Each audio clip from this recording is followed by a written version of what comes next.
E hoje vamos falar sobre os processos seletivos por videoconferências. Os recrutadores estão utilizando os mecanismos digitais na hora da seleção de candidatos. Era uma modalidade já utilizada, mas com a pandemia causada pelo novo coronavírus, as entrevistas virtuais foram intensificadas. E para falar um pouquinho sobre esse assunto, eu vou conversar com o consultor em RH e recrutador, Vitor Ibiapina. Bom dia, Vitor. Seja bem-vindo. Bom dia, Carol. Tudo bom? Obrigado pelo convite. Imagina, Vitor, é uma modalidade, né, muito nova para muitas pessoas, para outras ainda não. Eu queria saber, é mais ágil a entrevista por videoconferência ou seria a mesma coisa que uma entrevista virtual ou presencial? Me fala um pouquinho sobre a diferença.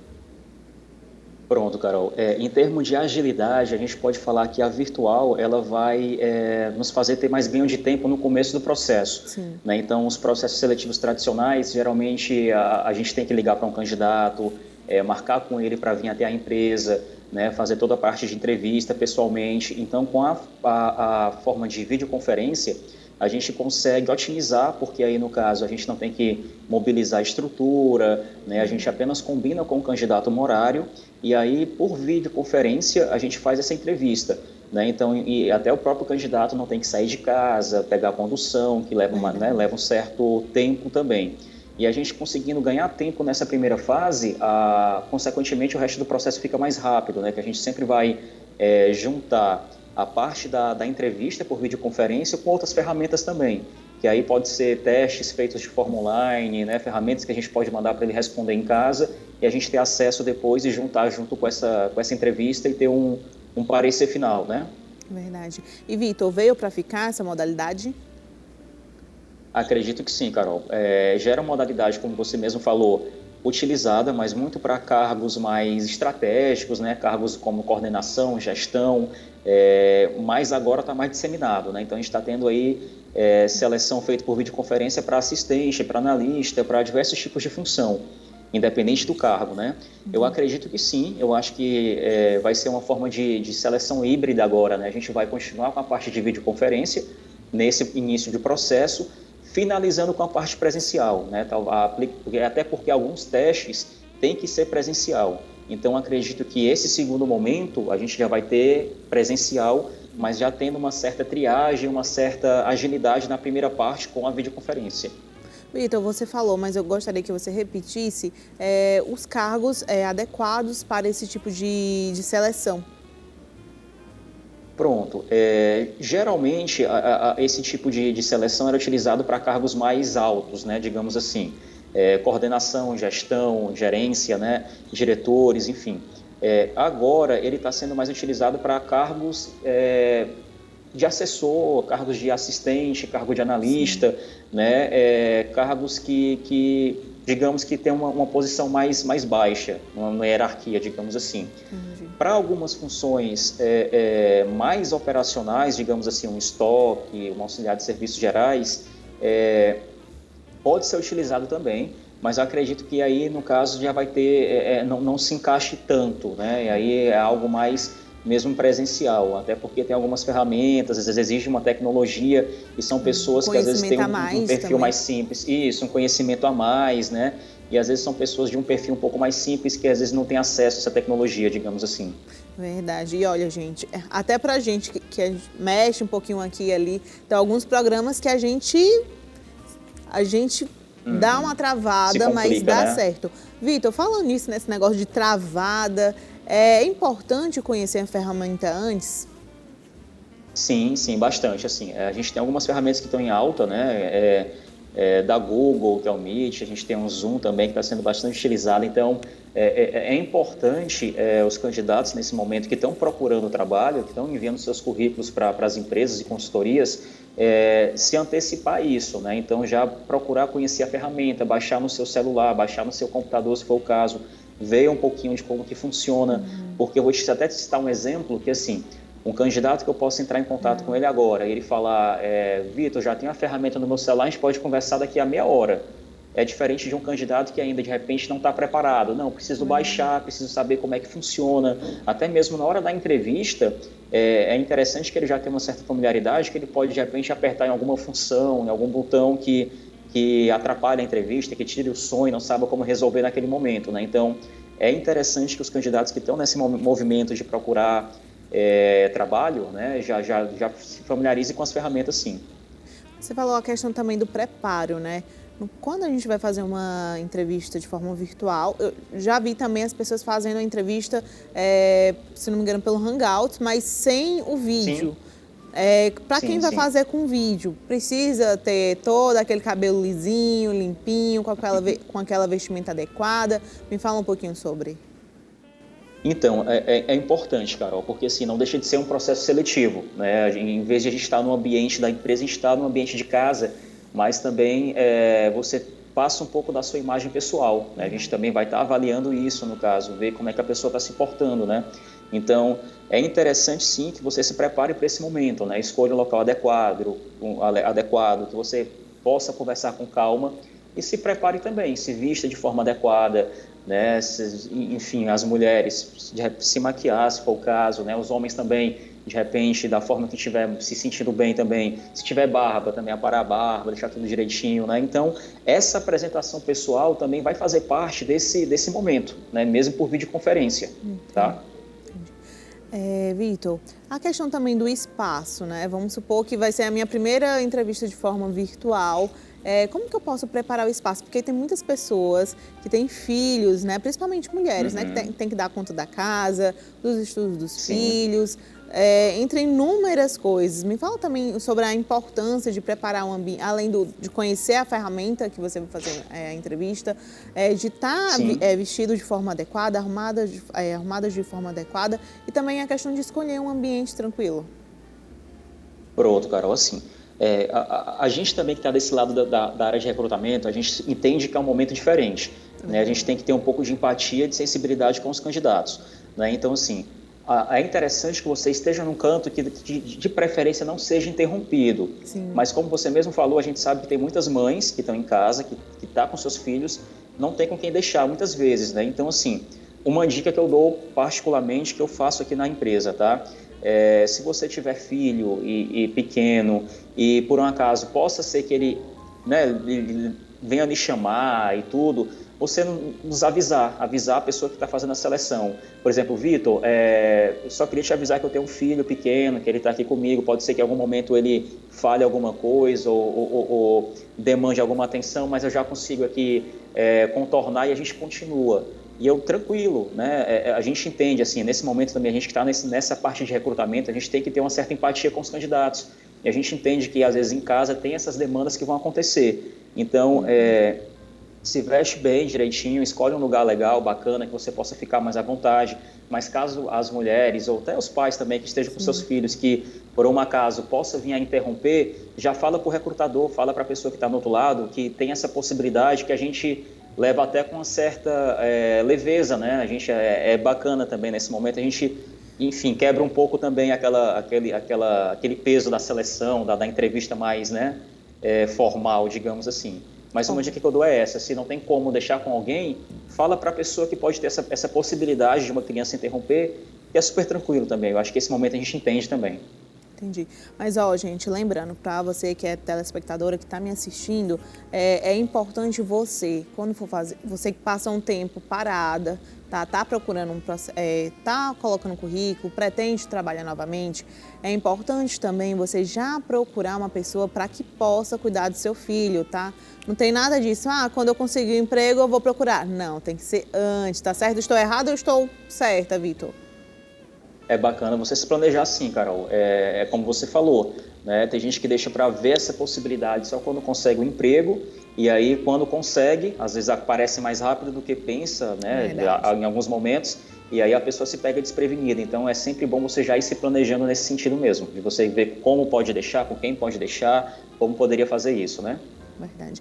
Vitor, agora me fala um pouquinho, ainda falando sobre tecnologia, parte técnica, se no dia a pessoa que for fazer a entrevista tiver com a internet ruim, caso a chamada venha cair, o entrevistado vai ser lesado por isso ou não? Não vai fazer diferença? Então, assim, Carol, depende muito da pessoa que está conduzindo o processo, né? Como eu te falei, a gente está vivendo um momento diferente, que eu acho que as pessoas que estão conduzindo processos seletivos, eles estão mais sensíveis a essas situações, né? E vai depender também muito da questão da urgência, né? Se eu tiver que conversar com essa pessoa hoje, é claro que se acontecer algum problema técnico, pode ser que interfira sim na questão do processo, né? Mas, como eu te falei, assim, tudo é ajustado, é conversado, né? Se a pessoa está tendo problemas de internet, a gente pode ver se consegue combinar para mais tarde. Se já começou a entrevista por videoconferência e por acaso caiu, de repente pode ser a possibilidade de concluir essa conversa por telefone mesmo, só, né, conversando sem ver, ter a imagem da pessoa, porque você já teve aquele momento de contato com ela e já visualizou, já deu para ter alguma impressão, né? Mas vai depender muito também da urgência do processo. Tem demandas que precisam ser resolvidas logo, às vezes. Então, assim, às vezes não vai poder marcar para um outro dia ou uma outra semana. Mas, em outros momentos, sim, pode ser combinado para ter uma conversa ser retomada em outro momento. Né? Vitor, você falou que os recrutadores estão mais sensíveis a essas questões, mas a gente acredita que é uma modalidade que já existia, né, mas que vai ficar. Me fala um pouquinho sobre a questão do enquadramento da câmera, né, porque é uma dúvida de todos.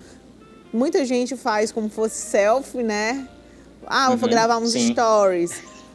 Eu vou fazer no notebook porque já fiquei enquadrado. Oh, meu Deus. Será que eu tenho que enquadrar da cintura para cima? Me fala aqui um pouquinho sobre.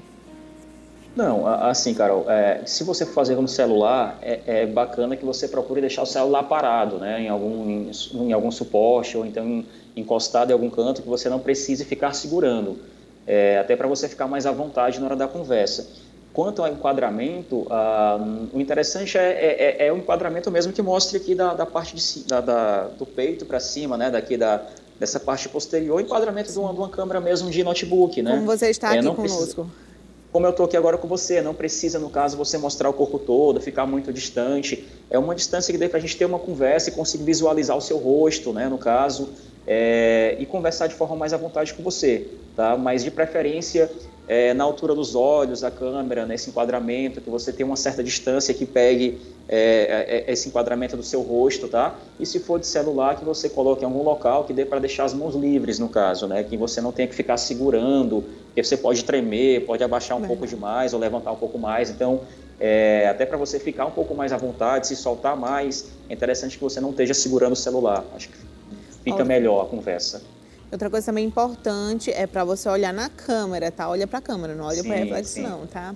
Vitor, eu sei que nós estamos num período de pandemia, mas agora uma dúvida, né? Que ainda acontece na hora de preparar um currículo. Eu já estou saltando aqui da entrevista, né? Virtual, né? Para a parte do currículo. Ainda é necessário imprimir o currículo e distribuindo ou mandar por e-mail ainda é eficaz? Me fala sobre. Pronto. Assim, o que eu posso falar, tendo um pouquinho, né, da vivência que eu tenho do mercado, o currículo impresso, ele é importante para alguns tipos de empresas. Se você está numa loja, tem gente que quer agilizar esse processo, quer deixar numa loja em outro canto, né? Mas, assim, eu acho que é mais importante hoje em dia a gente recrutador de consultorias, empresas grandes que têm RHs mais estruturados, a gente valoriza, né, não é nem que valoriza, a gente visualiza mais os currículos enviados por e-mail ou por cadastro nas plataformas, né? Então, se uma empresa tem lá no campozinho do site dela, cadastre seu currículo aqui, venha trabalhar com a gente, é bacana você entrar lá, cadastrar o seu currículo, né, botar as informações, enviar por e-mail também, tá? O currículo físico, às vezes, se perde nesse processo, tá? O currículo físico, às vezes, é mais para aquelas empresas que, às vezes, não tem um RH, ou então que é o próprio dono que faz a seleção, que pega ali e já recebe, olha e chama, né? Então, eu acredito assim que é importante, hoje é mais utilizado as formas de cadastro em sites, né, em plataformas e também enviar por e-mail, tá? Eu posso te dar o exemplo aqui da consultoria, a gente mal recebe e-mail, currículo físico, tá? A gente recebe muito pouco e quando a gente vai fazer um processo, eu posso te falar que assim, 99% das pessoas que a gente vai atrás de fazer a triagem é de currículos que estão ou no site ou pelo e-mail, tá? Bacana. Vitor, Não sei se eu te esclareci um pouquinho. Sim. Foi claro.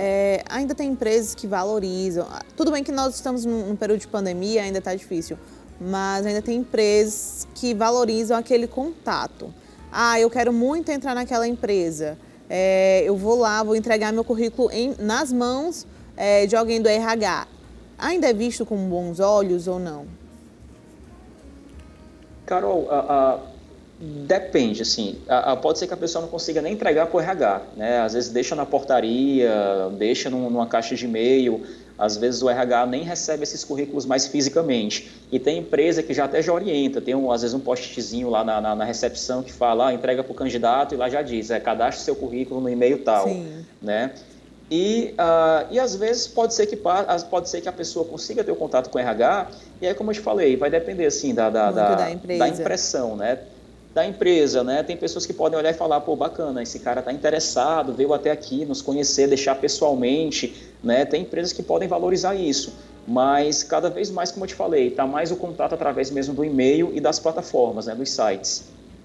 No caso, eu acredito que essa questão do candidato e deixar o currículo de pessoalmente, hoje em dia ele não é mais digamos, um diferencial para quem manda, ele não vai se destacar para quem manda pelo e-mail ou pelo cadastro através de um site, por exemplo, entendeu? Vitor, ainda muitas dúvidas, né, falando dos telespectadores, ainda também tem a ver com o currículo, a questão de foto. Certo. Coloca, não coloca, uma foto 3x4 rindo ou foto de documento, me fala sobre. Pronto, Carol, assim, não tem nada que eu diga assim, não coloque foto ou coloque foto, fica muito a critério da pessoa, tá? Particularmente, o currículo a gente vai valorizar mais as informações, questão de escolaridade, o contato está atualizado, a questão das experiências que a pessoa teve, ela descrever como que foi cada experiência dela, não só colocar, por exemplo, eu fui consultor de vendas, fala um pouquinho do que tu fazia na empresa, eu fazia isso, cadastrava o produto, atendia o cliente, né? Colocar as experiências que teve de forma organizada, a gente valoriza mais isso. A questão da foto, se a pessoa for colocar foto, aí sim, colocar uma foto, como eu te falei, tem gente que às vezes coloca foto do Instagram, foto do Facebook, né? Aquela foto às vezes na praia, uma foto que às vezes não combina muito com o currículo. Tem que ter bom senso, né, na hora de escolher a foto. Tem que ter bom senso, tem que ter bom senso. Então, se você for colocar uma foto no seu currículo, coloque uma foto de 3x4, uma foto que não seja 3x4, mas que o enquadramento seja algo mais profissional, né? Que passe um certo profissionalismo. E depende também, Carol, muito do teu foco, tá? Se você for entregar o seu currículo, você trabalha com eventos, por exemplo, tá? E aí você for entregar o seu currículo para uma determinada seleção para evento, aí talvez seja importante ter uma foto, né? E aí para a pessoa até avaliar a questão mesmo da aparência da pessoa, né? Que vai participar do evento. Mas em linhas gerais, assim, no caso, a foto hoje em dia ela não é algo que se diga que tem que ter, é muito a critério do candidato, tá? É mais importante ele valorizar as informações, colocar informações, como eu te falei, precisas e verdadeiras, tá? Assim, não adianta também ele colocar que tem um nível de inglês intermediário avançado e se na hora a vaga exige o inglês e na hora da seleção a pessoa for passar por uma entrevista em inglês, tá? E aí ela vai ser pegue na mentira, como a gente fala, né? Então a foto é mais a critério da pessoa e se colocar foto, uma foto que tenha um bom senso. Entendi. Vitor, quero agradecer demais a sua participação aqui no programa Matina, foi muito proveitosa. Ainda temos muitas dúvidas, os telespectadores mandam muitas perguntas aqui pra gente, porque nós já passamos por uma crise financeira e nós estamos num período de pandemia onde muitas empresas, infelizmente, tiveram que fechar as portas. Então, quero agradecer demais a sua participação e a gente agenda um próximo retorno, tá bom? Claro, Carol. Obrigado, eu que agradeço a oportunidade de estar aqui conversando contigo e me coloco à disposição, caso você queira marcar outras conversas para a gente tirar mais dúvidas dos telespectadores, tá bom? Muito obrigada.